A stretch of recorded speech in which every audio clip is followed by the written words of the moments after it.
सेना की भर्ती के आवेदन पत्र में जाति प्रमाण पत्र की आवश्यकता है। इसको लेकर सवाल खड़े हो रहे हैं। हमारे साथ हैं जेडीयू संसदीय बोर्ड के अध्यक्ष भूपेंद्र कुशवाहा जी, जिन्होंने सोशल मीडिया पर सवाल उठाया। आपने लिखा कि जाति प्रमाण पत्र की जरूरत क्या है, आरक्षण जब है ही नहीं, तो ऐसे में जिन लोगों ने इसको रखा है उस पर कार्रवाई होनी चाहिए, उनको स्पष्टीकरण देना चाहिए।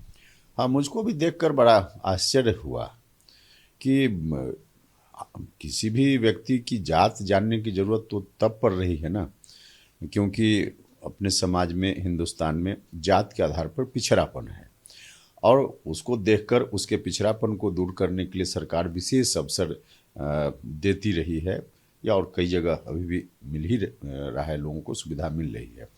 तो सेना में तो कुछ ऐसा है नहीं, वहाँ तो कोई रिजर्वेशन जैसा कुछ भी नहीं है। तो उस परिस्थिति में फिर जात जानने का क्या औचित्य हो सकता है, यह बात मुझको नहीं समझ में आ रही। आरोप तो अलग अलग तरह के लोग लगा रहे हैं, लगाएंगे लोग आरोप, जब गुंजाइश आरोप लगाने की मिलेगी किसी को भी तो लोग आरोप लगाएंगे। लेकिन क्या सच है, क्यों जात पूछा जा रहा है? जो संबंधित अधिकारी हैं, हमने तो राजनाथ सिंह जी से भी आग्रह किया है कि बताना चाहिए, सेना के कोई अधिकारी बताएं या कोई बताएं, लेकिन बताना चाहिए कि जात पूछने के पीछे आखिर मकसद क्या है। क्या आपको लगता है कि सेना में भी आरक्षण की जरूरत है? देखिए, ये तो फिर हम बात करें तो एक अलग बहस की शुरुआत हो जाएगी। उस पर अभी कोई टिप्पणी हम नहीं करेंगे, क्योंकि अलग बहस की शुरुआत करें हम आपने न्यायपालिका में भी आरक्षण की बात कही है, उसको लेकर लगातार आप अभियान चला रहे हैं, तो ऐसे में क्या सेना में भी इस तरह के आयोजन की जरूरत है?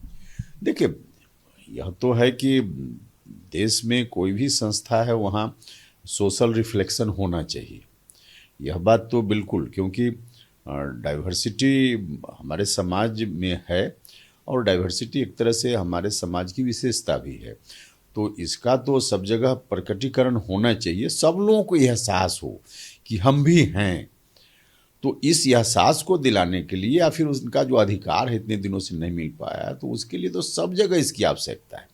लेकिन यह अभी इस बहस की ज़रूरत नहीं है, अलग बहस है जो उस पर हम लोग बोलते रहते हैं।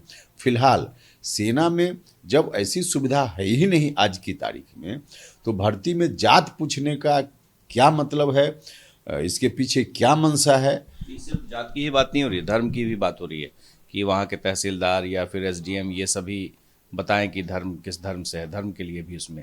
हाँ, ठीक बता रहे हैं आप, जात के साथ साथ धर्म पूछने की भी बात उसमें, कॉलम हमने देखा है, उसमें जात का सर्टिफिकेट देना है, धर्म का सर्टिफिकेट देना है। तो जो लोग हैं उनको बताना चाहिए कि आखिर इसके पीछे क्या मंशा है, विभाग की मंशा, सरकार की मंशा, क्यों लोग पूछ रहे हैं ऐसा?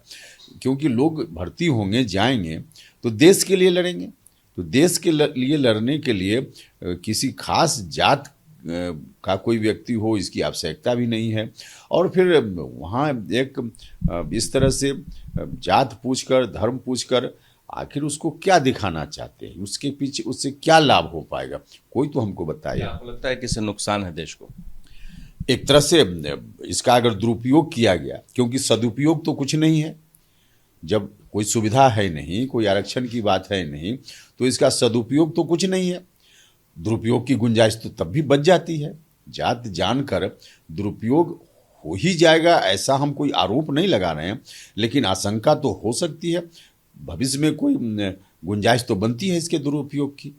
आपको नहीं लगता है कि जैसे पुलिस संस्थान में या कोई भी इंस्टीट्यूशन इस तरह का है, तो वहाँ पर जाति के आधार पर जब भर्ती होती है तो आपस में देखा गया है कि एक साथ एक टीम वर्क नहीं हो पाता है, अलग से रसोइया भी होता है, अलग अलग रसोई कराए जाते हैं, खाना पकाए जाते हैं, कहीं अहिर, कहीं जाट, कहीं मुसलमान, कहीं हिंदू में भी अलग अलग जाति के होते हैं, तो ये सब चीज़ वहाँ भी शुरू हो जाएगा। देखिए, निश्चित रूप से यह जो मानसिकता है, हजारों साल से ऐसी स्थिति चली आ रही, जिसके चलते मानसिकता लोगों की बन गई है कि कहीं भी रहते हैं तो उस रूप में कोई अमुक जात का है, हम दूसरी जात के हैं तो हम उससे अलग हैं, ऐसा भाव जो लोगों के मन में है, इस भाव को पाटने के लिए, समाप्त करने के लिए, या फिर उसके चलते जो अधिकार से भी वंचित लोग होते हैं, तो उनके अधिकारों को बराबर के धरातल पर लाने के लिए जरूरी है विशेष सुविधा। और धीरे धीरे ऐसी सुविधा आएगी, फिर लोग हर तरह से बराबर दिखेंगे, तो अपने आप यह भाव समाप्त होगा। लेकिन फिलहाल यह भाव है तो निश्चित रूप से एक दुखद स्थिति तो है ही। ये जो देखा जा रहा है कि अभी नुपुर शर्मा को लेकर एक विवाद बिहार में भी खड़ा हो गया है, और सीतामढ़ी में अंकित झा जिसका आरोप है, जिसके परिवार वालों का, उसका खुद का उसने स्टेटमेंट दिया है कि वो नुपुर शर्मा का देख रहा था, तभी दूसरे धर्म के लोग, संप्रदाय के लोग आए और उनके साथ मारपीट की और चाकू से हमला करके घायल कर दिया। देखिए, अब इस घटना की पूरी जानकारी वास्तविक रूप में मुझको नहीं है, इसलिए बहुत टिप्पणी करने की गुंजाइश मेरे लिए नहीं बनती है। लेकिन हम दोनों चीज़ कहेंगे, जिन लोगों ने भी हमला किया है, अगर ऐसी मंशा से हमला है तो निश्चित रूप से गलत है, हमला नहीं करना चाहिए, क्योंकि इसको देखने का काम प्रशासन का है। प्रशासन अपनी जगह देख रहा है कि कहाँ क्या हो रहा है, और कोई व्यक्ति कानून को हाथ में लेकर खुद ही हमलावर हो जाए तो इसकी इजाज़त तो नहीं दी जा सकती है, चाहे इस पक्ष के लोग हों या उस पक्ष के लोग। नित्यानंद राय के बारे में तेजस्वी यादव ने कहा कि वो उनके पास आए थे मंत्री बनने से पहले के लिए और कहा था कि मेरा मन नहीं लगता है बीजेपी में, आरजेडी में शामिल होने का। अब देखिए, इस पर क्या हम टिप्पणी करें, वो दोनों के बीच की बात है, क्या बात उन्होंने की, क्या बात नहीं की, अब इसमें हम तो कुछ बता नहीं पाएंगे। लेकिन ऐसी बात कोई ऐसा नहीं है कि कोई अप्रत्याशित बात आ गई, ऐसा तो होता ही है। आपस में लोग बात करते हैं तो इच्छा कोई कहीं व्यक्त करता है चुनाव के समय, बाकी समय तो एक अलग विषय है। लेकिन ऐसी कोई बात कहीं होती भी है व्यक्तिगत रूप में तो इसको फिर सार्वजनिक किया जाए, यह भी ठीक नहीं है। लेकिन हाँ, उन दोनों के बीच क्या बात हुई उस पर हम क्या टिप्पणी करेंगे, हमको क्या जानकारी। आरसीपी सिंह तो अब निकल गए, केंद्रीय मंत्रिमंडल में शामिल होने को लेकर अब फैसला होना है, तो क्या आप लोग शामिल होंगे? इस सवाल के जवाब के लिए आपको इंतजार करना पड़ेगा, इंतजार कीजिए, जवाब मिलेगा।